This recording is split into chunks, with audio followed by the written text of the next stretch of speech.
The battlefield was already lost when the human soldier realized he was alone. Smoke covered the broken ground like a dark blanket. Burned metal, shattered weapons, and fallen bodies lay everywhere. The sounds of battle had moved far away, leaving only distant explosions and the low hum of alien machines in the sky. The human soldier moved slowly, his rifle damaged, his armor cracked. His unit had been ordered to retreat, but the evacuation ship never came back for him. Either it was destroyed, or the command believed he was already dead. He did not panic. Humans were taught early in the war that panic wasted energy. Instead, he checked his remaining supplies and adjusted the small metal necklace hanging under his armor. It was old, dull, and scratched. He had worn it since he was a child. His grandfather had given it to him before he joined the military and told him never to remove it, no matter what happened. The human had never asked why. A sudden, sharp sound cut through the air. Before he could turn, a blast of energy struck the ground near him. The shock threw him backward. His weapon slipped from his hands. He tried to stand, but his legs failed. Tall shadows surrounded him. The alien soldiers of the Karath Empire emerged from the smoke. Their armor was dark red, their eyes glowing faintly behind smooth helmets. Their weapons were aimed directly at him. The human raised his empty hands. He knew the rules of this war. The Karath rarely took prisoners. Cold energy cuffs snapped around his wrists. He was lifted to his feet and forced forward. His helmet was torn off, exposing his face to the harsh alien air. The soldier coughed but stayed silent. He did not beg. The Karath soldiers exchanged brief signals. One of them spoke in a sharp, unfamiliar language. Moments later, a hovering transport descended from the sky. The human understood what that meant. He was not being killed here. He was being taken to the Queen. The Karath capital was built like a living fortress. Massive black towers rose into the clouds, connected by glowing bridges and guarded by enormous war constructs. The human had seen images of it in briefings, but standing inside it felt different. Everything was larger, heavier, more threatening. He was dragged through endless halls of dark stone and alien symbols. Karath nobles and officers watched as he passed, their expressions unreadable. Some looked curious. Others looked angry. A human prisoner had not been brought here in years. At the end of the hall stood the Crimson Throne. The alien queen sat upon it, tall and unmoving. Her armor was elegant, not heavy like her soldiers. It reflected the light in deep red and gold shades. A long crown curved backward from her head, sharp and beautiful like a blade. Her eyes fixed on the human the moment he was forced to his knees. This was the being who commanded fleets, the one who ordered worlds burned, the one humans called the Red Empress. The hall fell completely silent. The queen studied him without speaking. The human felt the weight of her gaze pressing down on him, but he kept his head raised. Fear existed, but it did not control him. Finally, the queen spoke. Her voice was calm, cold, and carried easily across the hall. "A human soldier," she said, "captured alive. An unusual failure." A Karath general stepped forward and bowed. "He was found wounded and alone, Your Majesty. He fought until his weapon failed." The queen's eyes never left the human. "Now he kneels before me." The general straightened. "Permission to execute him." Several nobles nodded. To them this was simple. The war demanded blood. The human exhaled slowly. If this was the end, he would face it standing in his mind, even if his body knelt. The queen rose from her throne. The sound of her steps echoed as she descended toward him. Each step felt measured, controlled. She stopped only a few feet away. "Look at me," she said. The human did. For the first time in many years, the queen looked directly into human eyes. She expected hatred. She expected fear. Instead, she saw exhaustion. and quiet resolve. Her gaze dropped briefly as something caught her attention. A thin metal chain hung around the human's neck, partly exposed where his armor was damaged. At the center was a small object, simple, round, and worn smooth by time. Her body froze. The change was so sudden that several nobles noticed. "The queen stepped closer! Bring him nearer!" she ordered. The guards hesitated, but obeyed. The human was pulled forward. The queen bent slightly, her eyes fixed on the necklace. The symbol, etched into the metal, was faded but unmistakable. Her breath stopped. Impossible. Her mind raced through memories she had not touched in decades, stories forbidden by the Empire, records sealed and labeled as myths. Her voice came out quieter than before. "Where did you get this?" The human blinked, surprised by the question. "It was my grandfather's," he said. "He gave it to me before the war." Silence crashed through the hall. The queen straightened slowly. The Karith general frowned. "Your Majesty?" She raised a hand sharply. "Be silent!" Gasps echoed softly. No one had ever spoken to that general like that. The queen stared at the human as if seeing him for the first time. The necklace. It could not exist. And yet it was here. She turned away from him, her mind spinning. Long ago, before the Karith Empire ruled the stars, her people had been weak, hunted, and near extinction. A single unknown species had helped them. Fighters who refused reward, who asked only that the Karith never forget mercy. That species had vanished from all records. The symbol they carried was the same. The queen faced the hall again. "The execution is halted," she announced. The reaction was immediate. Shouts erupted. Nobles protested. Generals demanded explanation. "A human stands accused of war crimes," one cried. "He is our enemy!"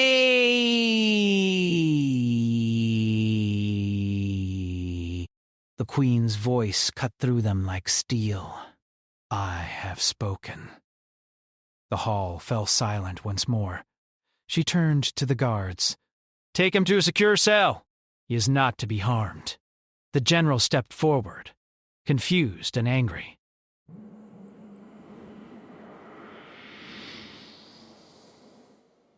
"Your Majesty, this breaks." She looked at him. The general stopped speaking. The human was pulled to his feet again, his heart pounding. He did not understand what had just happened. He had expected death. Instead, he was alive. As he was dragged away, he looked back once. The queen was still standing there, staring at the place where he had knelt, not at him, at the memory he carried unknowingly around his neck. The cell was cold and quiet. Energy barriers sealed the walls. The human was given water and basic medical treatment, but no answers. Hours passed. He sat on the floor, leaning against the wall, fingers brushing the necklace. "What are you?" he whispered to it. Far above, in her private chamber, the alien queen stood before an ancient archive. Long forbidden data flickered to life. She stared at the symbol on the screen, and for the first time since the war began, doubt entered her heart. The human woke to silence, not the silence of peace, but the controlled silence of a place designed to hold enemies. The light in the cell was soft and constant, with no shadows. The walls shimmered faintly with energy, smooth and unbroken. There was no door, only a barrier that hummed quietly. He sat up slowly, testing his body. His wounds had been treated. Bandages covered his side and shoulder. Whoever had done it knew human biology well enough to stop the bleeding and reduce the pain. That alone made him uneasy. He touched the necklace at his chest. It was still there. For a long time, nothing happened. No guards came. No interrogators. No screams from nearby cells. Just silence. In the war, silence usually meant something terrible was coming. He stood and walked the small length of the cell. The barrier reacted when he got too close, glowing slightly brighter. He stepped back. Still a prisoner, he muttered. He wondered why he was alive. The Kareth Empire did not hesitate. They crushed resistance quickly and without mercy. Humans had lost entire colonies to them. Every briefing had made one thing clear. Capture by the Kareth meant death. And yet, here he was. Because of a necklace. The thought felt unreal. Far above the prison levels, the alien queen stood alone in the archive chamber. Ancient machines surrounded her, their surfaces marked with symbols no longer used in modern Kareth language. The air smelled of dust and old metal. She had ordered the chamber sealed the moment she entered. What she was doing could not be seen. A holographic record floated before her, flickering with age. The symbol on it matched the one etched into the human's necklace exactly. Her hands trembled slightly as she reached out. "This cannot be coincidence," she whispered. The record activated fully. Images filled the air, stars burning, ships unlike any in modern fleets, and figures standing beside her ancestors, tall, strong, moving with calm purpose. Their forms were different, their armor strange, but their eyes were human. "They were real," the queen said softly. The ancient record told a story buried by time and rewritten by fear. Long ago, before the Kareth Empire existed, her people had been prey. Other species hunted them, enslaved them, nearly erased them from existence. Then the humans came, not as conquerors, as allies. They fought beside the Kareth, bled for them, and asked for nothing but a promise that the Kareth would remember mercy when they gained power. The necklace symbol marked those humans who swore that oath. When the war ended and the Kareth rose, politics changed. Fear replaced gratitude. Records were sealed. The humans were labeled myths. Later, when humanity returned to the stars, the truth was already buried. And now, the queen had ordered their destruction. Her jaw tightened. "What have I done?" she asked the empty chamber. A soft alert echoed behind her. She turned sharply. An advisor stood at the entrance, head bowed. "Your Majesty, the generals are requesting an emergency council." She already knew why. "They question my judgment," she said. "Yes," the advisor admitted. "They are displeased?" "Of course they are," the queen replied. She dismissed the archive and straightened her posture. The weight of the crown felt heavier than ever. "Prepare the council chamber," she ordered, "and keep the human alive." The council chamber was filled with tension. Generals, nobles, and war commanders stood in a wide circle. Holograms of burning human cities floated above the center, reminders of victories won and blood spilled. The moment the queen entered, all voices stopped. She took her place at the head of the chamber. A senior general stepped forward, his armor marked with many campaigns. Your Majesty, you halted an execution without explanation. You spared a human soldier during an active war. The queen met his gaze calmly. "I did. This act undermines discipline," the general continued. "It signals weakness." Murmurs of agreement followed. The queen's eyes hardened. "Do not mistake thought for weakness." Another noble spoke. "What reason could justify such mercy?" The queen paused. She could not reveal the truth yet. "Not without proof strong enough to survive political knives. There are matters you are not yet permitted to know," she said. Anger flickered through the chamber. The general clenched his fists. "Then allow us to deal with the prisoner quietly." "No," the queen said instantly. The single word carried absolute authority. Silence fell again. "The human remains under my protection," she continued. "Any harm done to him will be considered treason." The reaction was immediate. Several figures stiffened. Treason was not a word used lightly. "As you command," the general said stiffly, though his eyes burned with something dangerous. The Queen saw it clearly. This was not over. Back in the cell, the human sensed the change before it happened. The air felt heavier. The hum of the barrier deepened. He stood as the light shifted, and the energy field parted for the first time. 2 guards appeared, but they did not raise their weapons. Behind them walked the Queen. Up close, she was even more imposing. Taller than him, her presence filled the cell without effort. Her eyes were sharp, but there was something else there now. Conflict.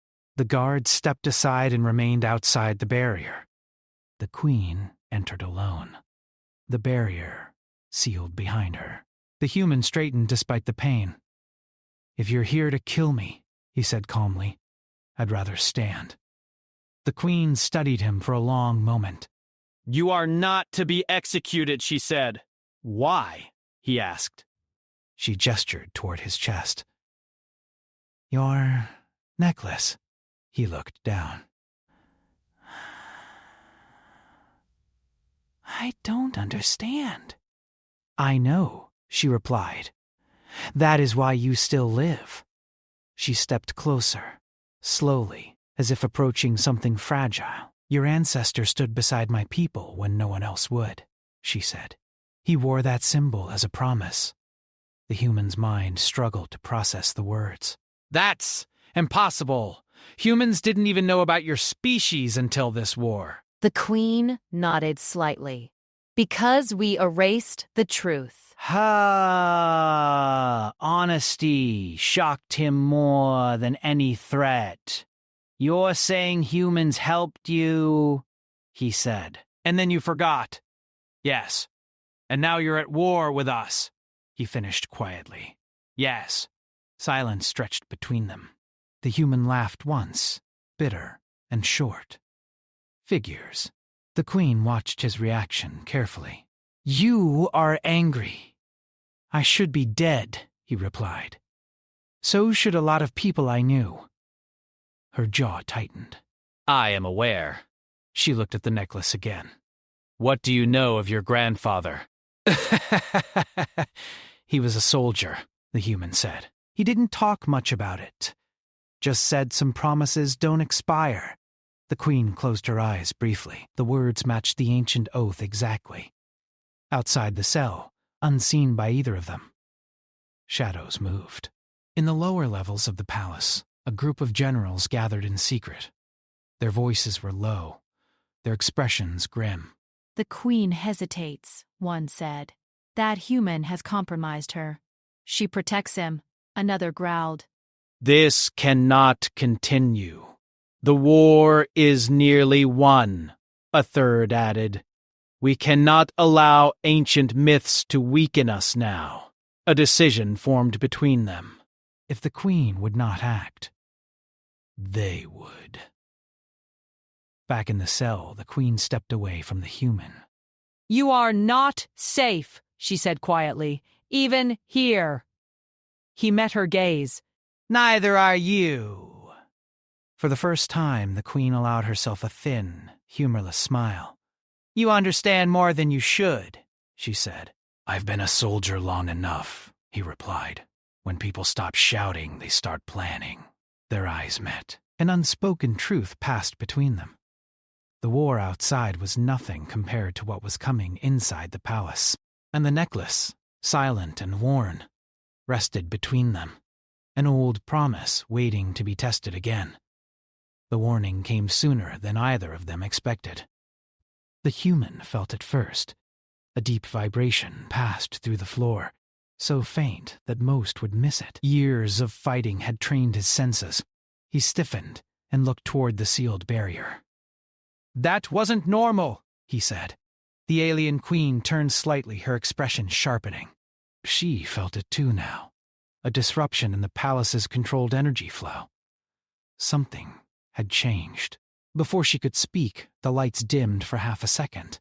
Then the emergency signal echoed through the prison level. Not loud, not chaotic, controlled, which made it worse. The Queen's eyes narrowed. They are moving already. The barrier flickered. The human took a slow breath.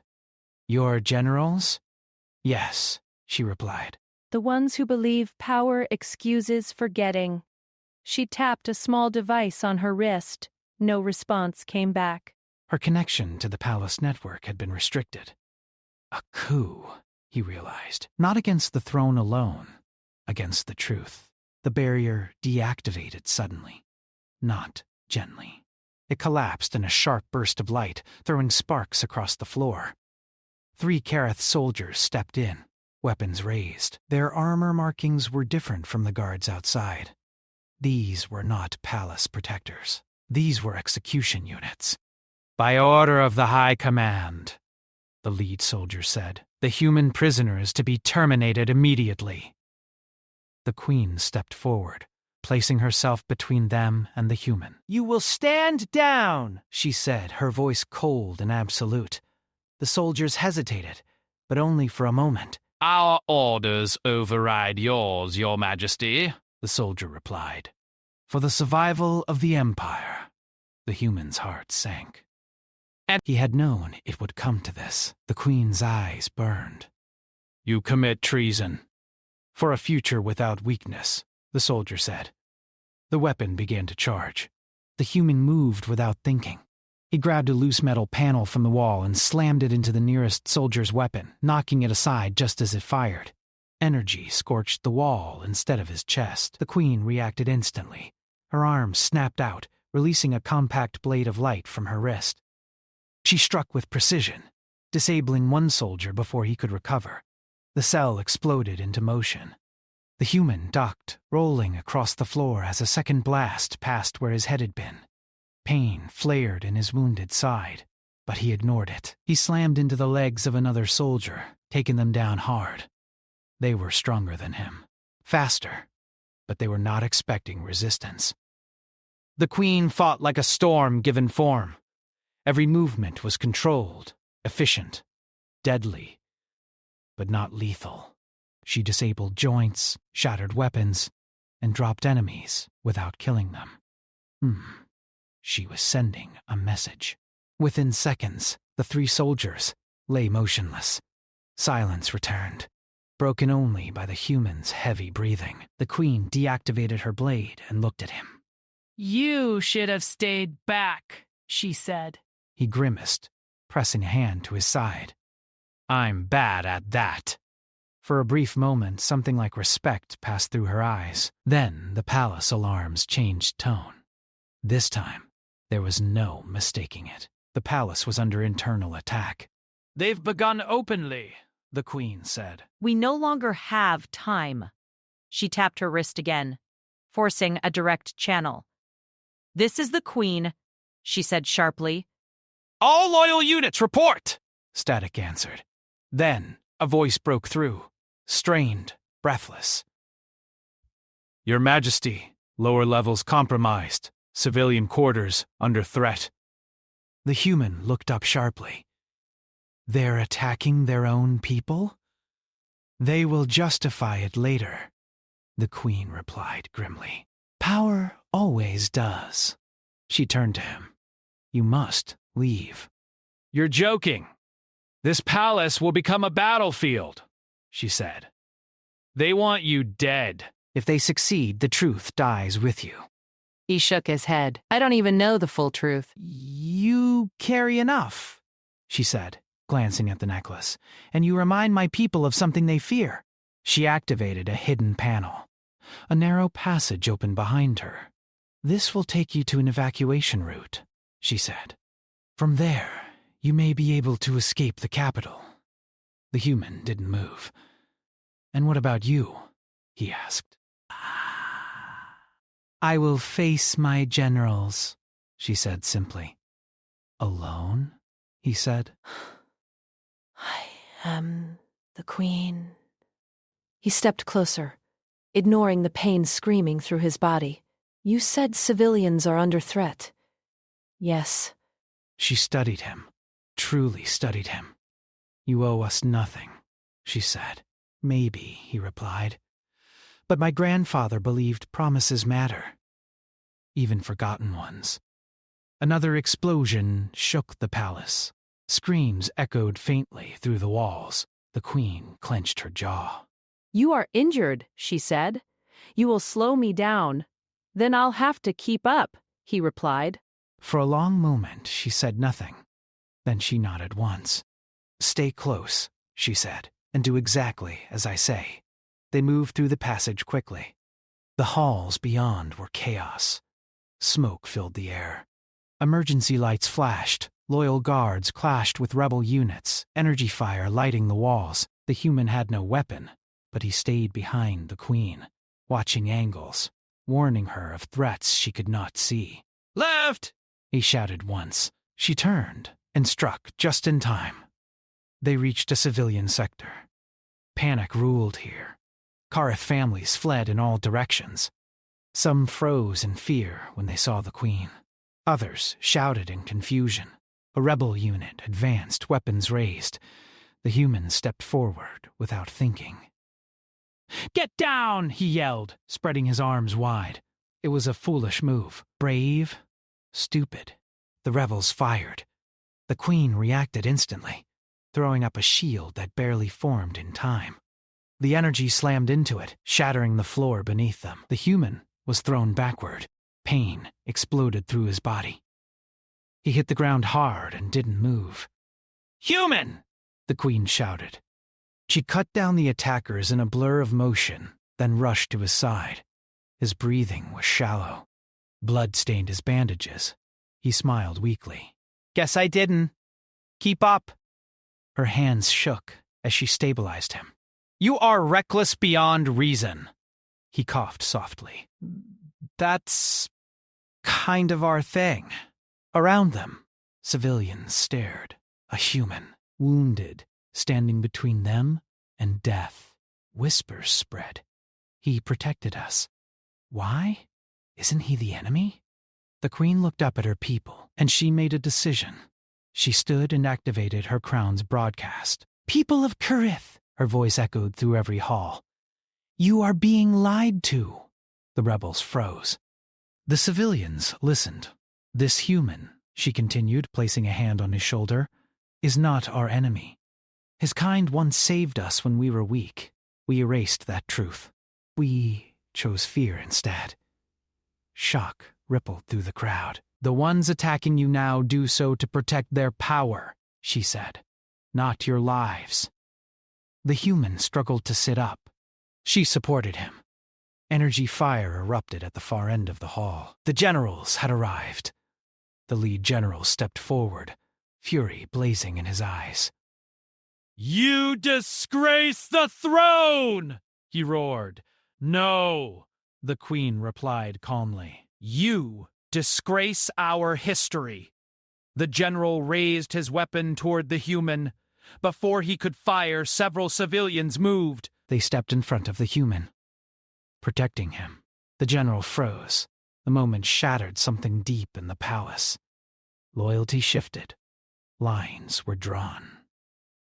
And the ancient promise, carried quietly through generations, began to wake once more.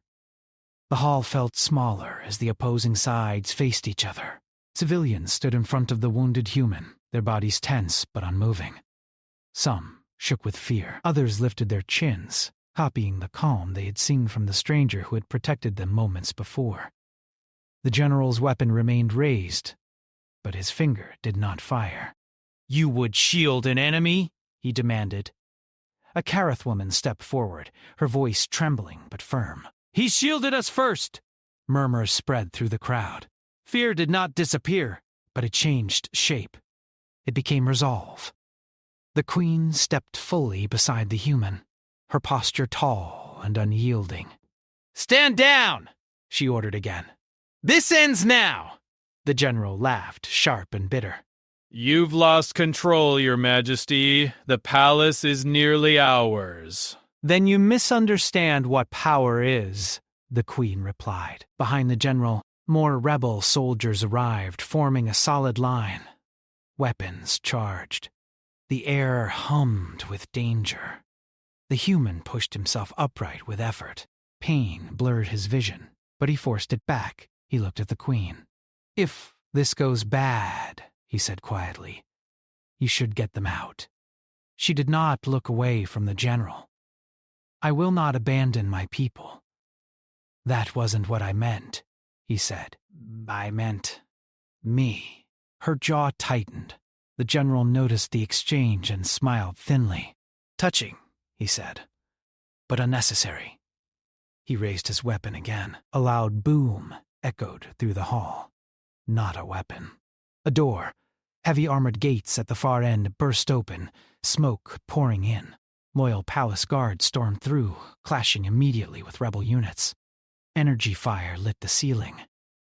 "Civilians!" screamed and scattered. "Move!" the Queen shouted. She grabbed the human under the arm and half-dragged, half-supported him as they retreated into a side corridor. Civilians followed, guards forming a protective wall. They moved through twisting passages, the sounds of battle echoing behind them. The human stumbled, catching himself against the wall. "You're bleeding again," the Queen said. "I noticed," he replied weakly. They reached a small control chamber. The Queen sealed the door behind them, locking it with a command that made the metal thrum. Inside, the room was filled with communication panels and emergency transmitters. Old systems, rarely used. The Queen stared at them. "This chamber can reach every ship in orbit," she said. "Every city channel." The human leaned against a console. "Then, tell them." She looked at him. "They may not listen." He touched the necklace. They listened earlier, not to words. To actions. She studied his face, pale and strained, and understood. "You want to speak?" she said. He nodded slowly. "Not as a soldier, as proof." Before she could respond, the door shook under heavy impact. "They're breaching," she said. "She activated the main transmitter." Lights flared. The system came alive with a deep, steady hum across the Karith capital. And beyond it, screens flickered on warships, in command centers, in civilian homes. The image that appeared was unexpected.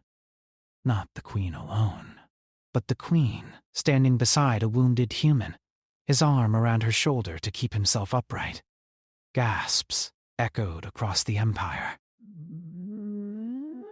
"This is Queen Aerith," she began, her voice steady despite the chaos. "I speak now to every citizen and every soldier who still remembers what loyalty means." The door buckled again, she continued.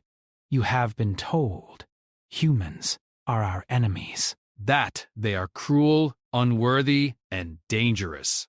The human stepped forward slightly, pain cutting through him. "My name doesn't matter," he said, his voice rough but clear. "I'm just a soldier." One of many. Energy fire struck the door again. "But a long time ago," he continued, "my people made a promise to yours. We kept it, even when no one remembered why." He lifted the necklace toward the camera. "This belonged to my grandfather," he said. "He told me some promises don't expire, even when history tries to erase them." The Queen took over again. "The records exist," she said. "I have seen them. Humans saved us when we were weak. We chose to forget. That was our failure." Silence spread across the channels. Ships hesitated. Weapons paused. The door cracked. The human swayed. The Queen tightened her grip. "If you kill me," he said quietly, "the war keeps going. More graves. More lies." He met the camera with tired eyes. "If you don't, maybe it ends." The door finally gave way. Rebel soldiers poured in. The Queen moved instantly, placing herself in front of the human. Her blade flared to life. But before the rebels could fire, a new sound filled the room. A signal tone. Then another. Then dozens. Incoming transmissions flooded the panels. "Rebel units, stand down. This is Captain Threx of the Third Fleet. We are disengaging. We will not fire on civilians." Confusion rippled through the rebels. Some hesitated. Some lowered their weapons. The lead rebel snarled. "Ignore it." "This is manipulation." But his own soldiers were no longer certain. The human took a step forward, then another. Blood dripped onto the floor. "You don't have to trust me," he said. "Just stop killing each other." The rebel commander raised his weapon again. Ahara's civilian guard moved faster. The shot knocked the weapon from the commander's hand.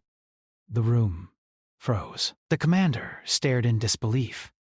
"You would turn on me?" he shouted. The guard replied quietly. "You turned on us first." The remaining rebels dropped their weapons. The human finally collapsed. The queen caught him before he hit the floor, lowering him carefully. "Stay with me," she said, her voice tight. She smiled faintly. "Told you. Promises matter." Medical teams arrived minutes later. Loyal forces secured the area. The coup collapsed rapidly, once the fleets refused to support it. The human was rushed to a medical chamber, surrounded by unfamiliar machines and focused Karath healers. The queen stood outside the transparent barrier, watching. For the first time since she took the throne, she felt fear, not of losing power, but of losing something that mattered. Hours passed. Finally, one of the healers approached her. "He will live," the healer said. "Barely. His body is..." Resilient. The queen released a breath she hadn't realized she was holding. The healer hesitated. "He asked for you." She entered the chamber quietly. The human's eyes opened slowly when he sensed her presence. "Hey," he whispered. "Guess we didn't die." "Not today," she replied. He looked around. "Did it work?" "Yes," she said. "The fighting has stopped." "The generals have been arrested. The fleet stands down." He closed his eyes briefly. "Good. You changed my empire," she said softly. He smiled weakly. "You gave it the chance." She looked at the necklace resting against his chest. "Good." You carried our forgotten history into a war zone. "Wasn't trying to," he said. "Just didn't want to break a promise." She placed a hand over the necklace, careful not to hurt him. "We will remember this time," she said. "I swear it." Outside the chamber, the palace began to heal, and across the stars, the war slowed, then stopped. Not because of fleets, not because of weapons, but because one wounded human chose to stand, even when it would have been easier to run. The human woke to light, soft and warm, streaming through the wide windows of the healing chamber. For the first time in weeks, he felt alive, without the constant ache of fear pressing on him. The wounds on his side and shoulder were still tender, but they were no longer raw. His breaths came easier. His heart slowed from the pace of the battle that had nearly claimed him. The alien queen stood nearby, observing him. She had not left his side since he had been brought to the chamber. Her posture was regal, but her eyes betrayed a kind of quiet relief. She rarely allowed herself to feel such relief, but the human had changed something inside her, something she had thought long buried. "You're awake," she said, her voice steady but soft. "I am," he replied, his voice hoarse but steady. He raised a hand weakly. "Still alive, I guess?" "Yes," she said simply. "You're alive because of more than luck." He glanced down at the necklace resting against his chest. Its metal gleamed faintly in the light. "Seems this little thing saved my life more than once," he said with a weak grin. The queen's eyes softened. "It carries history." "A promise made long ago. You carried it here, and it reminded us all of what was forgotten." He laughed softly, though it was tinged with pain. Funny how something so small can make so much difference. Outside the chamber, The palace was changing. Soldiers loyal to the Queen moved through the halls, repairing damage and helping civilians. Those who had attempted the coup were confined, their weapons seized. Many of the Empire's fleet had returned to their positions, but now under orders to prevent further bloodshed rather than enforce fear. The human looked around, noticing for the first time the scale of the palace and the city beyond. Once he had only seen this place as a target, a symbol of enemy power. Now he saw it differently. Life moved again. People began to repair what had been destroyed. Children cautiously came out of hiding. The human realized that the Queen's decisions had stopped the cycle of violence before it could consume everything. "Will the generals face justice?" he asked quietly. "Yes," she said. "But not vengeance. The law will decide. We cannot build a future on hatred." He nodded slowly, understanding. Humanity had learned that lesson the hard way, and now he saw it reflected here, on an alien world that had once sought to destroy his people. The Queen moved closer, her gaze steady on him. "You risked your life to protect others, people who could have been enemies. Why?" He looked down at the necklace again. "Because some things matter more than survival. My grandfather used to say that promises are like stars. You don't always see them, but they guide you when everything else is dark. I didn't know why I kept this one, She studied him for a long moment. "You have the heart of the humans described in our records. Courage, loyalty, selflessness. Perhaps even wisdom beyond your years." He shrugged, a weak smile touching his lips. "I'm just a soldier. Not much of a philosopher." "You are more than that," she said quietly. "You reminded us all of who we can be when we choose honor over power." For a while, they were silent. The human allowed himself to lean back against the soft cushion of the bed, letting the warmth wash over him.